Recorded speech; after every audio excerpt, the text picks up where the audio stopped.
네, 뉴스앤마켓 시간입니다. 주말 사이 글로벌 이슈들이 참 많았습니다. 우리 시장도 아직까지는 이 증시 방향성을 좀 탐색하는 모양새인데요. 오늘 증권부 박혜린 기자와 함께 시장 얘기 자세하게 나눠보도록 하겠습니다. 예, 박 기자, 오늘 시장 수급에 따라서 좀 희비가 엇갈렸다 이렇게 봐도 될 것 같은데 마감 상황부터 한번 살펴볼까요? 네, 하락 출발했던 코스피 지수는 오늘 상승 반전했습니다. 오늘 코스피 지수는 0.17% 상승한 2,973.25포인트로 장을 마쳤습니다.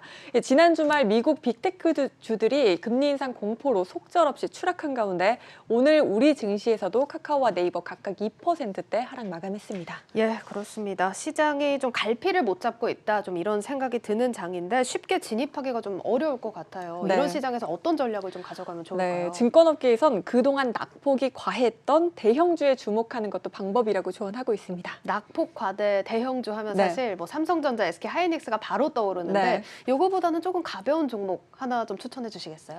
네, 그렇다면 대표적으로 롯데케미칼이 있습니다. 예, 보시다시피 롯데케미칼의 주가는 올해 3월 이후 줄곧 하락해왔습니다. 지난 29일에는 장중 19만 6천 원까지 떨어지기도 했습니다. 올해 예. 최고점과 비교하면 9개월 새 42%가량 빠진 겁니다. 아, 그렇습니다. 불과 일주일 전에 또 52주 신저가 기록을 한 상황인데 사실상 정말 장기 투자가 아닌 이상 대부분의 네. 투자자분들이 손실권에 있지 않을까 이런 생각이 듭니다. 네. 이게 롯데케미칼이 사실 제 기억 속으로는 30만 원도 훌쩍 넘었던 걸로 알고 맞습니다. 있는데 왜 이렇게까지 주가가 빠졌을까요? 네, 상반기에는 굉장히 말씀하신 대로 분위기가 좋았는데 예. 이 하반기 들어 실적 피크아웃, 즉 실적이 정점을 통과했다는 우려가 작용을 했습니다.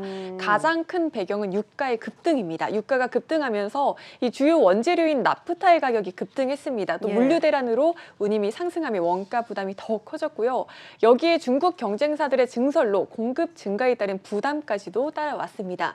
이에 따라 증권업계에선 내년 롯데케미칼의 영업이익과 순이익이 각각 7%, 9% 하락할 것으로 전망하는 등 실적에 대한 우려가 주가를 한동안 억눌렀습니다. 예, 그러니까 실적이 앞으로 더 나빠질 거다. 좀 이렇게 보는 시각에 좀 주가가 부진했던 건데 그런데 이제 최근 흐름을 보면 다시 또 빨간불이 켜져 가고 있고 오늘도 4%대 상승을 하면서 마감이 됐습니다. 어떤 기대감이 적용이 된 걸까요? 네, 맞습니다. 오늘뿐 아니라 최근 5거래일 연속 상승하고 있는데 예. 지난 29일 저점을 찍은 이후 주가가 반등하고 있는 모양새입니다. 예, 보시다시피 최근 유가 큰 폭으로 하락했습니다. 유가가 예. 하락세 보이자 이 원가 부담이 줄었고 오미크론 변이 바이러스에 대한 연구 결과가 물론 나와 봐야겠지만 예. 심각하지 않은 수준에서 안정이 된다면 백신 접종 확대와 또 경구용 코로나19 치료제 개발 등으로 이 석유화학 제품 수요가 증가할 것이란 분석이 나오면서 시장 분위기 또한 반전되고 있습니다.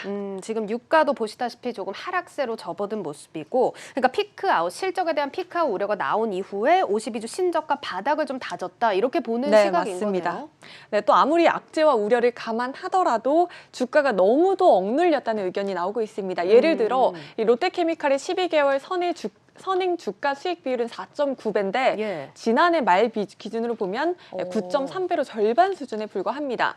이런 이유들로 인해 이 기관도 최근에 사자로 전환해 오늘까지 6거래일 연속 순매수하고 있고 이 기간 주가는 약 15%가량 상승했습니다. 예, 일단 그동안 롯데케미칼 주주분들은 마음고생을 좀 많이 하셨을 것 같은데 확실히 이 분위기에서는 좀 변화가 감지된다 이렇게 좀 볼 수 있을 것 같습니다. 그리고 또 오늘 좀 개별적으로도 좋은 소식 네. 전해지지 않았습니까? 네, 오늘 반가운 소식이 전해졌습니다. 롯데케미칼이 국내 화학사 최초로 기체 분리막을 적용한 이산화탄소 포집 액화 설비를 건설하겠다고 밝히면서 예. 시장에 관심이 집중됐습니다. 2023년 하반기 상업 생산을 목표로 대산 공장에 약 20만 톤 규모로 건설하겠다는 계획인데요. 롯데케미칼은 이산화탄소 포집 활용 규모를 2030년까지 연간 50만 톤 규모로 확대해 나갈 계획이라고 밝혔습니다. 또 그룹 차원의 수소 사업, 또 주도사라는 점 염두를 해보시면 좋을 것 같습니다. 자, 이렇게 분위기가 반전되고 있다 보니까 목표 주가에는 좀 변화가 있을지 궁금합니다. 어떻습니까? 네, 아직 목표 주가를 조정한 곳은 없습니다. 유가 상승의 대부분 화학주들은 이 목표 주가와의 괴리율이 80%에 달할 정도로 주가가 목표가를 따라가지 못하던 상황입니다. 예. 즉 추가로 상향 조정하지 않더라도 이미 제시된 목표가 자체가 훨씬 높습니다. 현재 증권사들의 평균 목표 주가는 32만 4천 원 수준인데요. 오늘 주가와 비교해 비교해보면 평균 40%가량 상승 여력이 남았다고 보고 있습니다. 그러니까 어떻게 보면은 낙폭이 정말 과도했다 이렇게 평가를 하는 걸로 또 저희가 해석을 해도 될 것 같습니다. 자, 요즘에 이렇게 낙폭 과대주에 투자를 하는 게 요즘 같은 장에서는 어떻게 보면 그나마 또 마음 편하게 진입할 수 있을 것 같다라는 생각도 드는데 이런 낙폭 과대주 하나 더 추천을 들어볼까요?